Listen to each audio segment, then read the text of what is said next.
Let's bring in correspondent Oussama Senouci in Algiers. Oussama, first of all, what have people been saying there so far?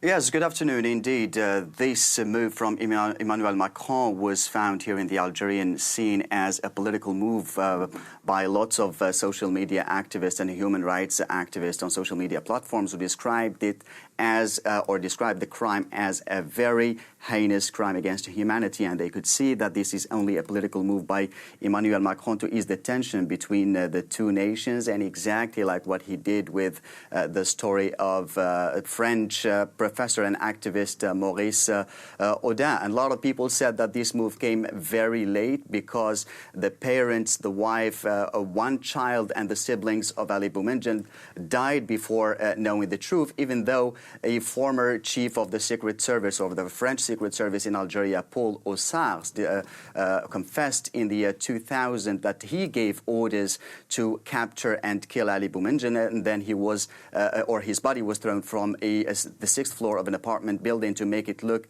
like a suicide. Lots of people also described this move as it came as a recommendation from historian Benjamin Stora in his report that he handed to the Élysée, and this report was also highly criticized, and some people accused Benjamin Stora of being biased to the French side and said that this report only serves the French side. A lot of questions are being raised right now. Is this confession, is it going to start here? Is this enough to fold the page of the memory between France and Algeria? And lots of people are asking for compensations for the nuclear tests here in Algeria and lots of so many crimes. Tell us a bit more about just who this person is. Obviously, the Algerian war was a huge turning point for the country. How important was Ali Boumendjel?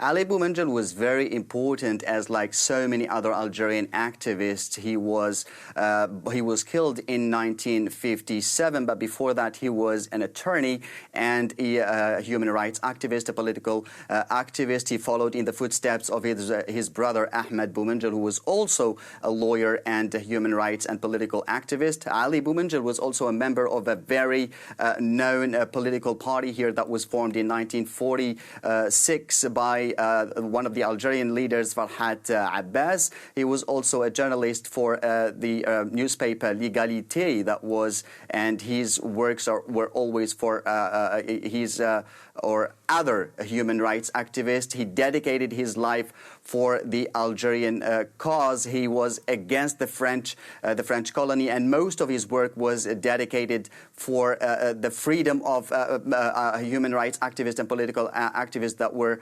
captured by the French army here in Algeria. Oussama, thank you so much for speaking to us there from Algiers. Oussama Senouci.